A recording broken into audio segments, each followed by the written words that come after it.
Hi hello నమస్తే welcome to 100 TV. నేను మీ anchor Naveen. ఈరోజు మన స్టూడియోలో బహుముఖ ప్రజ్ఞాశాలి స్పిరిచువల్ మెంటర్ అయినటువంటి సాయికర్ణం గారు మనతో ఉన్నారు. అమ్మతో మాట్లాడి కొన్ని ముఖ్యాంశాలు చూసే ప్రయత్నం చేద్దాం.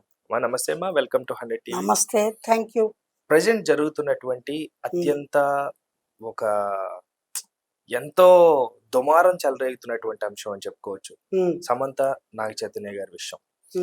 దీనిలో ఒక రాజకీయంగా ఉన్నతమైన పొజిషన్ లో ఉన్నటువంటి ఒక మహిళ, అందరికీ తెలుసు కొండా సురేఖ గారు, ఒక సంచలనమైనటువంటి ఒక కమెంట్ చేశారు ఎవరి ఆ పొజిషన్ లో ఉన్నటువంటి కేటీఆర్ గారు. ఈ మాట్లాడే తరుణంలో చాలా దారుణమైన మాటలు అయితే కొన్ని అన్నారు. పార్టీలకి పిలిచేవాడు, మత్తు పదార్థాలు కూడా అలవాటు చేశాడు, ఇలాగే కొంతమంది అమ్మాయిలు కూడా వాడుకున్నాడు. ఈ తోవలోనే సమంత గారి విషయం కూడా వచ్చింది. సో దాన్ని మనం ఎలా చూడాలి, ఏంటి విషయం? ఇదండి, ఒక వ్యక్తి మీద ఒక నింద వేసేటప్పుడు, కానీ చాలా దారుణం కదా. దారుణమేనా? ఒక వ్యక్తి మీద ఒక నింద వేసేటప్పుడు మీరు అక్కడ ప్రత్యక్షంగా ఉన్నారా? ఐ విట్నెస్ మీరు చూసారా? మత్తు మందులు కలిపి అందరికీ అలవాటు చేయడం చూసారా? మీరు వారితో వారు మాట్లాడడం చూసారా? వారిని ఒకసారి పంపించండి అని అన్నారు అని ఆవిడ వ్యాఖ్య చేశారు. ఆ మాటలు మీ ముందు మాట్లాడారా? మీరు ఏ విధంగా అలా నింద మోపుతున్నారు? ఇది నిందే అంటాను నేను. అంటే కావాలని మాట్లాడారా? Yes yes. ఇప్పుడు ఒకళ్ళ మీద ఉన్నటువంటి కోపము లేదా నిందారోపణలు చేయవలసినటువంటి పరిస్థితి వస్తే వాళ్ళ మీద మీరు డైరెక్ట్గా అటాక్ చేయండి. మీకు ధైర్యము ఉంటే వాళ్ళతో ఫేస్ టు ఫేస్ మాట్లాడండి, వాళ్ళ పేరు చెప్పి మాట్లాడండి. కానీ మధ్యలో ఏం పాపం చేశారు? అమాయకురాలైనటువంటి అనారోగ్యంతో బాధపడుతూ ఓ పక్క జీవితంలో అనేక బాధలు ఎదుర్కొంటూ స్వయం కృషితో ఒక మంచి హీరోయిన్ గా పేరు తెచ్చుకొని తన జీవితం తన మానాన్ని తను జీవిస్తుంది సమంత. అలాగే అక్కినేని నాగార్జున గారి ఫ్యామిలీ కూడా వెరీ డీసెంట్ గా వాళ్ళ లైఫ్ లీడ్ చేస్తున్నారు. తరతరాలుగా వాళ్ళు ఎన్నరూ కుటుంబ సమస్యలు తెర మీదకి రాకుండా వాళ్ళు ప్రశాంతంగా వాళ్ళ జీవనం కొనసాగిస్తున్నారు. అది వాళ్ళ వ్యక్తిగత జీవితాలండి. వాటిని ప్రస్తావిస్తూ వాళ్ళని ఆత్మన్యూనత భావానికి లోనయ్యేలాగా, గిల్టీ ఫీల్ అయ్యేలాగా లేదా హర్ట్ అయ్యేలాగా వాళ్ళ పట్ల అనుచిత వ్యాఖ్యలు చేయడం అనేటువంటిది కొండా సురేఖ గారి తప్పిదము.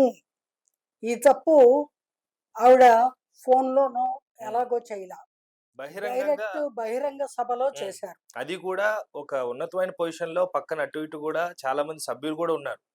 కానీ వారించిన సిచ్యువేషన్ కూడా మనకు ఆ టైంలో కనిపించలేదు. మాట్లాడుతున్నప్పుడు కూడా అవునండి, ఆవిడ ఏం మాట్లాడతారో తెలియదు కదా. ఆన్ ద స్పాట్ అన్న తర్వాత కూడా కొండా సురేఖ గారు మీరు ఈ మాట అన్నారు అని హుందాగా ఎవరైనా లేచి అదొక్కటి మీరు విత్డ్రా చేసుకోండి అంటే చాలా హుందాగా ఉండేది. అది చెయ్యరు, ఎందుకంటే ఆవిడ మినిస్టర్ హోదాలో ఉన్నారు, టకటకటక స్పీచ్ ఇచ్చేస్తున్నారు. ఆ స్పీచ్ లో ఈ అనుచిత వ్యాఖ్యలు కూడా అలా దొరికిపోయాయి. అటువంటప్పుడు ఏం చెయ్యాలి ఆవిడ?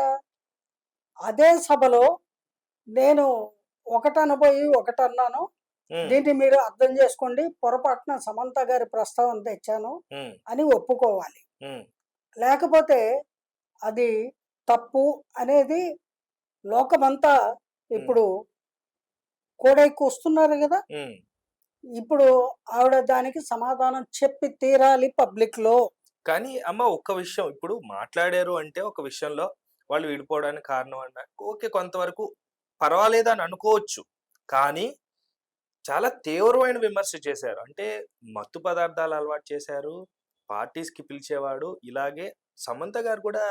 అదే నేను అంటున్నానండి, ఇవన్నీ మీ సమక్షంలో జరిగాయా? మీరు ఐ విట్నెస్ గా ఉన్నారా? మీరు చూస్తుండగా వాళ్ళు ఇలా మాట్లాడుకున్నారా? మరి ఏది ఆధారంగా చేసుకొని మీరు ఇటువంటి అనుచిత వ్యాఖ్యలు చేశారు తల్లి? నేను ఓపెన్ గా అడుగుతున్నా. ఇప్పుడు క్షమాపణ చెప్పినా గానీ పోయేంత చిన్న విషయం కాదు కదా. ఏమండి, నేను ఒక కత్తి తీసుకొని మిమ్మల్ని అలా అలా కోసేసి శరీరం అంతా ఘాట్లు పెట్టేసి పొరపాటు అయిపోయింది సారీ అంటే ఉమ్, ఆ ఆ మచ్చలు పోతాయా? ఆ ఆ బాధ పోతుందా?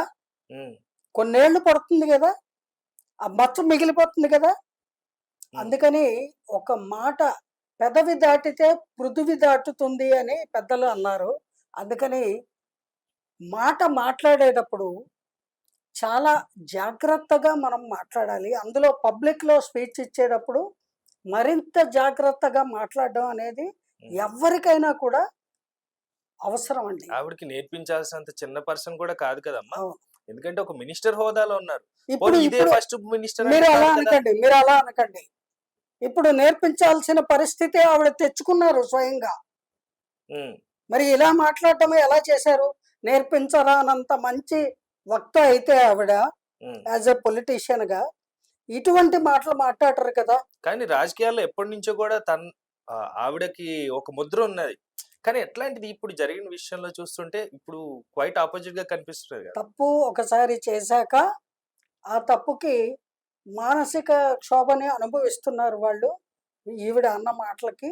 ఉమ్, అందుకని ఆవిడ పబ్లిక్‌లోనే వారికి ఆ కుటుంబానికి ఉమ్, పట్ల తను అనుచితంగా వ్యాఖ్యలు చేసినందుకు ఉమ్, సారీ చెప్పడం అనేది ఉమ్. సబబుగా ఉంటుంది అని నా అభిప్రాయం. ఓకే. ఓకే అమ్మా, థ్యాంక్ యూ సో మచ్. ధన్యవాదాలు. Thank you.